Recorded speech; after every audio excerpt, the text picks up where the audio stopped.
Burada konuştuğumuz hiçbir şey kesinlikle bir yatırım tavsiyesi değildir. Eğer yatırım yapmak istiyorsanız lütfen kendi araştırmanızı kendiniz yapın ve özgür iradenizle karar verin. Bu videonun sponsorlu bir içerik olduğunu incelemeye geçmeden belirtmek isteriz. Ve daha önce de söylediğimiz gibi sponsorlu olsun ya da olmasın, geleceğine, teknolojisine ve takımına inanmadığımız hiçbir projenin incelemesini yapmıyoruz. Futbolun dünyada ve ülkemizde de ne kadar popüler olduğunu çok açık bir şekilde görebiliyoruz. Bunun yanına NFT'lerin ve blok zincir tabanlı oyunların popülerliği de eklenince oldukça ilgi çekici bir konsept çıkıyor ortaya. Tüm bunlarla beraber futbolun ana vatanı olan İngiltere'de çıkan bir projeden bahsedeceğiz. Nifty Football.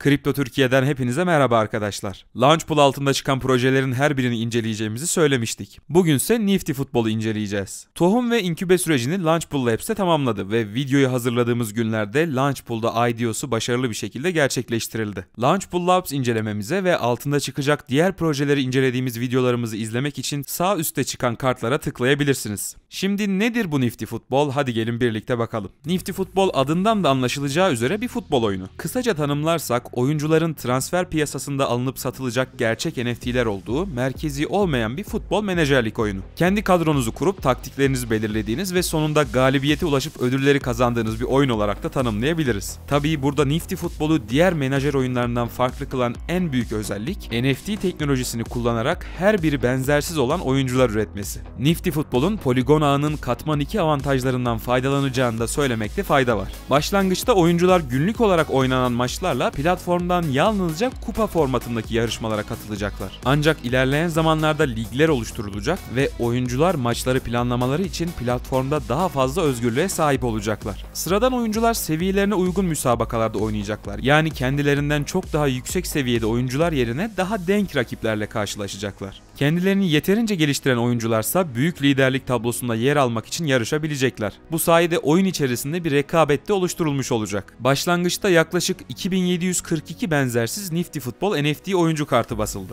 Bazıları bugün OpenSea'de 5 ETH'ye yani yaklaşık 15.000 dolara kadar satılmış durumda. İncelemeyi yaptığımız günlerde ise OpenSea üzerinde 0.02 ETH yani yaklaşık 50 dolarlık bir taban fiyata sahip. NFTF jetonu poligon ağında olacak. Oyuna girmek ve takımınıza NFT basmak için kullanacağınız öge bu jeton. Bu aynı zamanda oyuncuların yanı sıra izciler, antrenörler, stadyumlar ve daha fazlasını satın alıp satmak için para birim olarak da kullanılabilecek. Temel olarak oyun içi belirteç olan XP ile NFTF'i de değiştirebileceksiniz. XP oyundaki başarının para birimidir. NFTF ile satın alabilirsiniz. Ancak hem sahadaki başarınızla hem de arka planda yaptığınız çalışmalarla da kazanabileceksiniz. Öncelikle oyuncuların niteliklerini artırmaya, aynı zamanda da bu antrenmanların verimliliğini en üst seviyeye çıkarmak ve oyuncu potansiyelini daha iyi belirlemek adına koçluk ve scouting için yatırım yapacaksınız. Oyuncular neden Nifty Football'u tercih etmeli sorusu da oldukça önemli. Blok zincir tabanlı oyunlar söz konusu olduğunda birçok oyuncunun kafasında diğer oyunlardan ne gibi farkları olduğu konusunda soru işaretleri var. Varlıkların mülkiyeti. Oyun varlıkları yasal olarak oyun şirketine aittir. Ancak blok zincir tabanlı oyunlarda bu mantık çok da böyle işlemez. Oyunda kazandığınız varlıklar size aittir. Bu sayede onların alım satımını gerçekleştirebilir, takas işlemi yapabilirsiniz. Burada da oyuncu kartlarınızı yani NFT'lerinizi istediğiniz gibi alıp satabileceksiniz. Tamamen size ait olan bir ticaret. Bu sayede hem oyun oynayıp eğleneceksiniz hem de para kazanmanın önü açılmış olacak. Yönetim. Oyuncular oyun ekonomisi ya da herhangi bir konu üzerinde hak sahibi değillerdi. Ancak burada stake mantığını kullanarak hem söz sahibi olabilecekler hem de bundan bir gelir elde etme şansına sahip olacaklar. Blok zincir tabanlı oyunlardaki temel sorun. Blok zincir tabanlı oyunlarda sıkça atlanan detay oyunun eğlenceli olmayışı. Oyun projesinin sürdürülebilir olmasının ilk şartı kesinlikle oynanıyor olmasıdır. Oyuncu topluluğunu oluşturamamış bir oyun projesi ne kadar yeni teknolojiler geliştirirse geliştirsin kalıcı olmayacaktır. Nifty Football'un en büyük avantajı da bir futbol oyunu olması. Dünyada en fazla oyuncu potansiyeline sahip olan oyun türü olduğu gayet açık. Günümüzde su götürmez bir gerçek var ki o da futbolun evrenselliği. Maçlardan oyunlara, oyunlardan alışverişe oldukça fazla alanda direkt olarak hayatımıza etki ediyor. Burada bizi doğrudan ilgilendiren konuysa tabii ki oyunlar. Futbolun popülerliği sayesinde futbol oyunları da çok yüksek satış rakamlarına ulaşabiliyor. Football Manager, FIFA, PES en popüler futbol oyunları. Nifty Futbol'u bu oyunlardan ayıran çok önemli bir özellik var. Play to Earn. Play to Earn mantığı klasik oyun sektöründe çok rastladığımız bir durum değil. Nifty Futbol bu noktada farklılaşarak oyunculara benzersiz bir deneyim sunmak istiyor. Herkesin severek oynadığı futbol oyununu oyuncular için kazançlı bir hale getirerek hem oyun oynamalarını hem de oynadıkları oyundan gelir elde etmelerini sağlıyor. Nifty Futbol'un özelliklerinden temel olarak bahsettik. Şimdi de oyunda nasıl bir ilerleme sağlayacağız, yapmamız gerekenler neler bunlara bakalım. Başta da belirtmiştik, oyun temelde bir kadro kurmanızı gerektiriyor. Bu yüzden başlangıçta kadro kurmanıza yetecek kadar oyuncuyu veriyor. Bu oyuncuların birer NFT olduğunu yineleyelim. Maçlar bittiğinde sahada olumlu sonuçlar alan oyuncular 2 oyun içi jetonundan biri olan deneyim yani XP kazanacaklar. XP daha sonra oyuncuların yeteneklerini stratejik olarak artırmak için oyun içinde kullanılabilecek.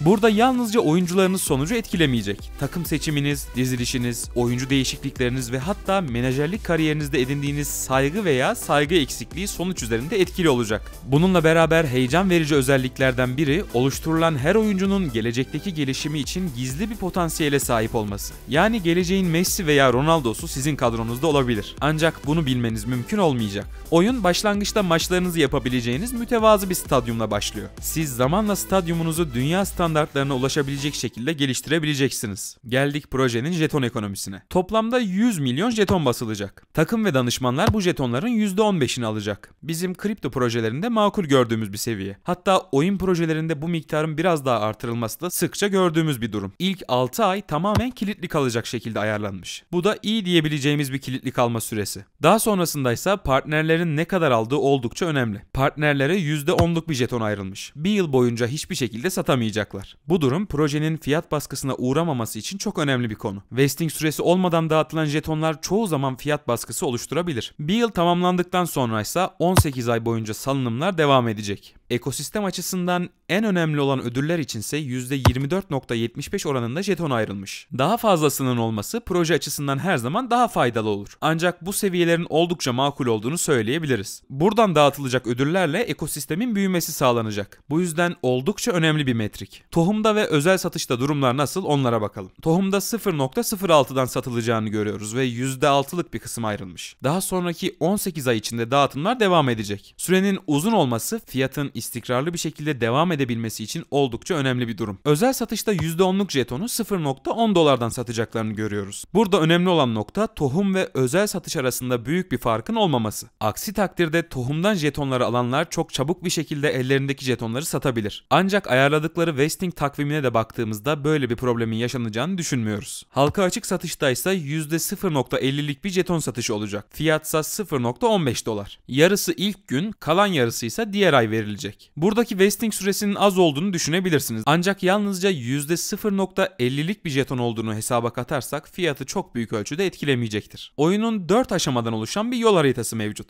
2022'nin ikinci çeyreğinde oyunun bir beta sürümünün yayınlanması planlanıyor. Beta sürümünün içinde ödüller ve staking sisteminin de hayata geçmesi bekleniyor. Hazır konusu açılmışken nelerin yer alacağını da paylaşalım. Nifty Futbol'un ilk sürümü oyuncu bilgisayara karşı şeklinde olacak. Niftyverse'e girerken yönetici olarak kendiniz için bir avatar oluşturacaksınız ve sonunda bir NFT olarak basılacaksınız. Yani sizin de bir NFT'niz bulunacak. Bundan sonra sizin için rastgele oluşturulan 15 oyuncu ve yeni bir Nifty Futbol takımının sahibi olacaksınız. Beta sürümde normal oyunun aksine oyuncularınız sakatlanmayacak, oyuncu satın alma gibi işlemler sisteme daha sonra eklenecek. Ancak oyuncularınızı eğitime dahil ettiğinizde gelişimlerini görebileceksiniz. 2022'nin 3. çeyreğinde ise oyuncularla beraber karşılıklı oynayabileceğiniz bir versiyon hayata geçecek. Aynı zamanda transfer piyasası da açılmış olacak. Bu özellikle beraber oyun içi etkinliklerin ve oyuncu sayısının artması muhtemel görünüyor. 3. aşama olaraksa liglerin başlaması ve stadyum güncellemelerinin tamamlanması bekleniyor. Bu adım oyunun tam anlamıyla oynanabilir bir hal alacağını gösteriyor ve 2022 yılının son çeyreğinde hayata geçmesi bekleniyor. Son aşamadaysa DAO'nun entegre edilmesi planlanıyor. Blok zincir tabanlı bir oyun için oldukça önemli bir adım. Bu sayede ekosistemin oluşturulması ve oyuncu sayısının artışı beklenebilir. 2017 yılında Alphabet Fund'un kurucu üyesi olan Andrew, kripto varlık sağlık ekosisteminde oldukça deneyimli. Proje yönetiminde iyi bir geçmişe sahip, organizasyon yapısını ve politikalarını şekillendirerek firmadaki operasyonları yönetir. Andrew, Alphabet'in yönetim kurulunda da bulunmaya devam ediyor. Nifty CEO'su olarak yeni görevi Nifty Futbol'u NFT tabanlı oyun pazarında lider yapmak. Ancak bu hedefin gerçekleşip gerçekleşmeyeceğini bize zaman gösterecek. Oyun piyasaya çıktıktan sonra oyuncular tarafından aldığı tepkiler bize oyunun geleceği hakkında gerçek bilgiyi verecektir. Yine Andrew Iverson'un adaşı olan Andy Gray, kurumsal bilişim teknolojileri sistemleri geliştirmede 20 yılı aşkın ticari deneyime sahip. Known Origin Labs, BlockRocket Tech kurucu ortağı ve topluluk grubu olan Blockchain Manchester'ı yönetiyor. Andy 3 yılı aşkın bir süredir Solidity ile akıllı sözleşmeleri ve Web3 teknolojisiyle merkezi olmayan uygulamalar geliştiriyor. Takımın bir projenin başarıya ulaşması için en büyük etkenlerinden birisi olduğunu biliyoruz. Bu yüzden takımdaki kişilerin LinkedIn profillerine bakmanızı şiddetle tavsiye ediyoruz. Yatırımcı tarafında Nifty Football bu sektörü yakından bilen firmalarla çalışıyor. Sequence, NFT, Metaverse ve oyun projeleriyle yakından ilgilenen bir firma. Silverchip ise oyun, mobil, bulut teknolojileriyle ilgilenen ve bu alanda donanımlı bir ekibe sahip bir firma. Yine aynı şekilde Alphabet, oyun, teknoloji ve finans alanındaki projelere yatırım yapan bir firma. Nifty Football bu alanda çalışan şirketlerin dikkatini çekebilmiş. Şirket henüz sosyal medya çalışmalarına başlamamış. Organik bir topluluk oluşturmak istediklerini ve bu işte deneyimli bir ekiple çalışmalara başladıklarını bize ilettiler. Bir kripto projesinin hayata geçmesi kadar organik ve güçlü bir topluluk oluşturmasının da önemini biliyoruz. Gelecekte sosyal medya üzerinde neler yapacakları oldukça önemli. Nifty Football bir hayli yüksek potansiyele sahip bir sektöre giriş yapıyor. Hem futbolun hem de oyunun kesiştiği bir alan. Takım yol haritasındaki adımları başarılı bir şekilde gerçekleştirir ve sağlam bir oyuncu topluluğu oluşturabilirse gelecekte kesinlikle başarılı bir proje olarak hayata geçecektir. Ancak burada önemli olan konu bu projenin bir oyun olduğunu unutmamak. Bir oyun projesinin hangi teknolojileri kullandığından daha önemli olan tek bir gerçek var. O da gerçekten oynanabilir bir oyuna ve geniş bir oyuncu kitlesine sahip olması. Ekip bunları gerçekleştirdiği takdirde projenin başarıya ulaşması işten bile değil.